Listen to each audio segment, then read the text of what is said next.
ॐ श्रौत्रार्हन्ति चणैर्गुण्यैर्महर्षिभिरहरदिवन्तोष्टूयमानोऽप्यगुणो विभुर्विजयतेतरां पूर्वार्धे कथिताः सूर्यपञ्चमाध्यायवर्तिनः प्रत्यया अथ कथ्यन्ते तृतीयाध्यायगोचराः। नमः सर्वेभ्यः श्रोतृभ्यः। अस्माभिः गतपाठे यद्यत् पठितं तद् एकवारं स्मरामः। वयं वैयाकरणसिद्धान्तकौमुदी इत्याख्यस्य ग्रन्थस्य तिङन्ते चुरादिप्रकरणं पठन्तः स्मः। प्रकरणस्यास्य अस्माकं क्रमे तत्र षट्पञ्चाशः पाठाः गतपाठः प्रवृत्तः। अस्मिन् षट्पञ्चाशे पाठे वयं तत्र आदौ तावत् बहुलमेतन्निदर्शनम् इति एतद् सूत्रकारणात् अन्ये अपि प्रयोगाः बहुलम् आश्रित्य अत्र भवितुम् अर्हन्ति।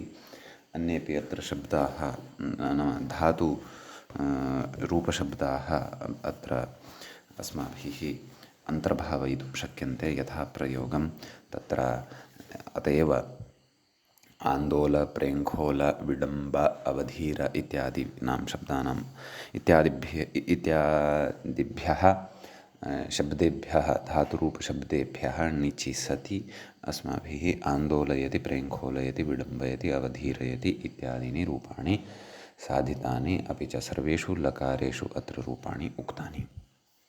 तदनन्तरं णिङङान्निरसने इति तत्र अस्माभिः गणसूत्रं पठितम्।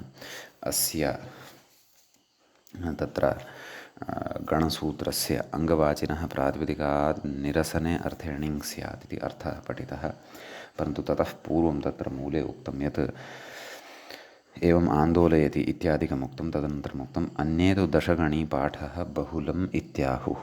तेन अपठिताः अपि सौत्रलौकिकवैदिकाः बोध्याः, अपरे तु नवगणीपाठः बहुलम् इत्याहुः। तेन अपठितेभ्योऽपि क्वचित् स्वार्थेणिच् रामः राज्यम् अचीकरत नाम अकार्षीत् इत्येव तत्र अर्थः भवति इति उक्तम्। चुरादिभ्यः एव बहुलं णिजित्यर्थः इत्यन्ये सर्वे पक्षाः प्राचाङ्ग्रन्थे स्थिताः इत्युक्तम्। तदनन्तरं तदेव णिङङान्निरसने इति एतस्य अर्थः पठितः। हस्तौ निरस्यति हस्तयते, पादौ निरस्यति पादयते इति तत्र उदाहरणद्वयं दृष्टं। तदनन्तरं श्वेताश्वाश्वतरगालोडिताह्वरकाणाम् अश्वतरेतकलोपश्च इति वार्तिकं पठितं, गणसूत्रं पठितम्। अस्य च तदेव श्वेताश्वादीनां चतुर्णाम् अश्वादयः लुप्यन्ते णिङ् च धात्वर्थे इति अर्थः दृष्टः। श्वेताश्वम् आचष्टे तेन आक्रमति वा श्वेतयते, अश्वतरमाचष्टे अश्वयते, गालोडितं वाचां विमर्शः भवति, तत्करोति गालोडयते, आह्वरयते इत्यादीनि रूपाणि तत्र साधितानि। गतपाठस्य अन्ते व्याख्यायाः पङ्क्तयः इत्थम् आसन्। अश्वादय इति श्वेताश्वशब्दे अश्वशब्दः, अश्वतरशब्दे तरशब्दः, गालोडितशब्दे इतशब्दः, आह्वरकशब्दे कशब्दः लुप्यन्ते इत्यर्थः। णिङ् चेति चकारलभ्यमिदं धात्वर्थे इति प्रातिपदिकात् धात्वर्थे इत्यतस्तदनुवृत्तेरिति भावः इत्यस्तदनुवर्तते। निरसन इति निवृत्तमिति भावः, विमर्श इति विवेचनमित्यर्थः इति तत्र एतावत्पर्यन्तः व्याख्यागतः भागः च पठितः। एतावान् विशेषः आहत्य अस्मिन् षट्पञ्चाशे पाठे प्रवृत्तः अभूत्। अधुना तावत् अस्माकं क्रमे चुरादिप्रकरणस्यास्य सप्तपञ्चाशः पाठः अन्तिमः च अयं पाठः आरब्धः भवति। अत्र केचन द्वित्राः विचाराः ये उक्ताः सन्ति ग्रन्थस्य अन्ते, तान् पठित्वा अस्य प्रकरणस्य वयं चुरादिप्रकरणस्य दशगण्याः च वयम् उपसंहृतिम् अत्र करिष्यामः। तत्र अग्रे कथयति व्याख्याता केचित् द्विती इति। मूले यदि पश्यामः तत्र उक्तं केचित् णिचमेव अनुवर्तयन्ति इति। नाम पश्यन्तु, क्व श्वेताश्वेत्यादिसूत्रे, वस्तु श्वेताश्वेति इति वकारः एव अस्ति अत्र एषः, श्वेताश्वेत्यादिसूत्रे णिचमेव अनुवर्तयन्ति, न तु णिङमित्यर्थः। नाम तेषां मते णिङ् तु न भवति। णिच् णिङोः फलभेदं दर्शयति तन्मते इति मूले पश्यन्तु। तन्मते परस्मैपदमपि, नाम उपरि सर्वत्रापि तत्र श्वेतयते, अश्वयते, गालोडयते, आह्वरयते इत्यादि निरूपाणि उक्तानि खलु। परन्तु णिचम् एव यदि अनुवर्तयेम तर्हि तु पक्षे परस्मैपदरूपाणि अपि भवन्ति। अतः श्वेतयति, अश्वयति, गालोडयति, आह्वरयति इत्यादीनि अपि रूपाणि अत्र पक्षे भवन्ति इति अत्र उच्यते। इति केषाञ्चन अपरेषाम् अभिमतमत्र उक्तम्। अग्रे किमस्ति? पुच्छादिषु धात्वर्थे इत्येव सिद्धम् इति मूले पश्यन्तु। पुच्छादिषु धात्वर्थे इत्येव सिद्धं नाम गणसूत्रमस्ति इदं। धात्वर्थे इदमेव सिद्धम्। अग्रे कथयति णिजन्तादेव बहुलवचनात् आत्मनेपदमस्तु। एवं खलु। तत्र अस्याः पङ्क्तेः विषये अग्रे कथयिष्यति, परन्तु गणसूत्रविषये व्याख्याता कथयन्नस्ति। पश्यन्तु, धातुपाठं रचयितुः भीमसेनस्य वाक्यमिदम् इत्याहुः। किम् इदं वाक्यं यत् गणसूत्रत्वेन मूले दृश्यमानमस्ति? किं? पुच्छादिषु धात्वर्थे इत्येव सिद्धम् इति। कथयति प्रातिपदिकात् धात्वर्थे इति णिचि सिद्धे एवं णिचि सिद्धे पुच्छभाण्डचीवराणि इति न कर्तव्यम् इत्यर्थः। सूत्रमस्ति, अग्रे पठिष्यते। अस्मात् नाम अत्र प्रकृते णिङ् न विधेयः इत्युच्यमानं वर्तते। तत्र पुच्छभाण्डचीवराण्णिङ् तदेव नामधातुप्रकरणे इदं पठिष्यते। पुच्छादुदसने व्यसने प्रियसने इत्यादीनि वार्तिकानि अपि तत्र पठिष्यन्ते। उत्पुच्छयते, विपुच्छयते इत्यादीनि उदाहरणानि अग्रे आगमिष्यन्ति। एवं खलु इति वदति। कः? धातुपाठं रचयितुः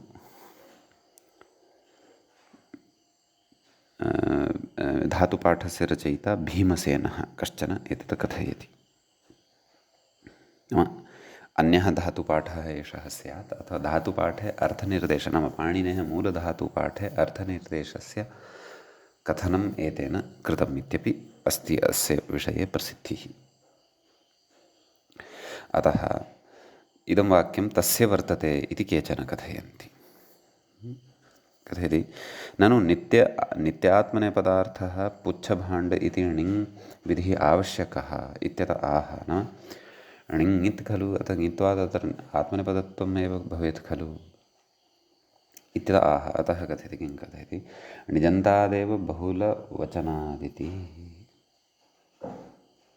एवं खलु, बहुलमेतन्निदर्शनम् इति बहुलग्रहणादित्यर्थः। मूले पश्यन्तु, णिजन्तादेव बहुलवचनादात्मनेपदमस्तु। बहुलमेतन्निदर्शनं, तत्र बहुलग्रहणसामर्थ्यादेव आत्मनेपदत्वं स्वीकरिष्यामः।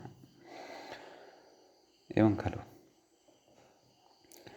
अतः किमुक्तम् अग्रे मूले? मास्तु पुच्छभाण्ड इति णिङ् विधिः। अतः अत्रैव सिद्धः भवति। अतः सूत्रकारद्वारा पुच्छभाण्ड चीवराण्णिङ् इति विधिः न कर्तव्यः, मास्तु इति अपेक्षा नास्ति इति। समीचीनम् इति कश्चन विचारः, इति केषाञ्चन विचारः। अग्रे कथयति अन्तिमः विचारः प्रकरणस्य व्याख्यातारं पश्यन्तु। ननु पुच्छादिषु धात्वर्थः इत्येव णिचि इत्येव सिद्धे पुच्छादिषु धात्वर्थः पुच्छादिषु धात्वर्थे इत्येव एवं खलु एतावदेव गणसूत्रं भवतु सिद्धम् इति किमर्थं लेखनीयं कथयति इत्येव सिद्धे सिद्धशब्दो व्यर्थ इत्यत आह नाम सर्वेपि भीमसेनस्य वचनमिदमिति नाङ्गीकुर्वन्ति केचन तु पाणिनेः एव वचनमिदं गणसूत्रे लिखितम् इति वस्तुतः विषयः एषः एव अस्ति एवं खलु अत एव कथयति इत्यत आह सिद्धशब्द इति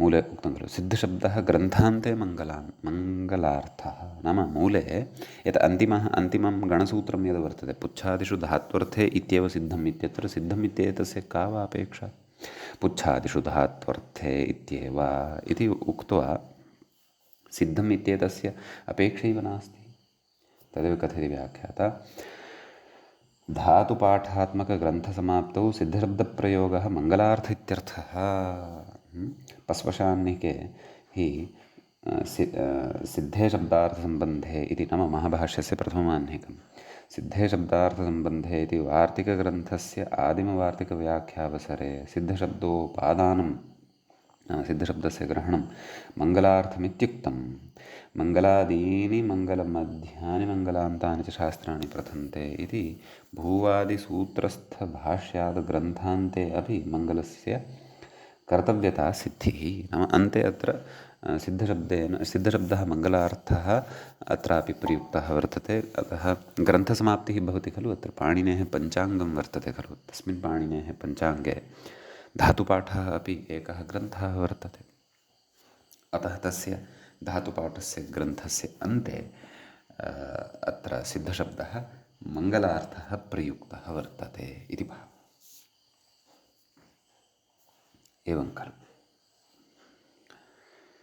इति अभिप्रायः अत्र वर्तते अग्रे कथयति व्याख्याता इति श्रीवासुदेवदीक्षितविदुषा विरचितायां सिद्धान्तकौमुदी व्याख्यायां बालमनोरमाख्यायां चुरादिनिरूपणं समाप्तम् इति चुरादिप्रकरणम् अत्र सम्पन्नं भवति मूले अपि उक्तम् इति तिङन्ते चुरादिप्रकरणम् एवं तर्हि मित्राणि प्रकरणमिदं सम्पन्नतां गतं दशगणी प्रकरणाधारितानि प्रकरणानि एव अग्रे णिजादीनि प्रकरणानि भवन्ति अतः तेषां प्रकरणानां पठनाय एतावत्पर्यन्तं पठितः यः भागः तस्य उपस्थितिः अथवा तत्र गतिः अपेक्षिता स्यात् अवगमनं वा अपेक्षितं स्यात् यत् पुनः पठिते सति पुनः तस्य अपेक्षायां सत्यां विनियोगः स्यात् अतः अग्रिमेषु प्रकरणेषु अवगमनं सुकरतया भवितुम् अर्हति अग्रिमं प्रकरणमादाय वयम् अग्रिमे पाठे उपस्थिताः भवामः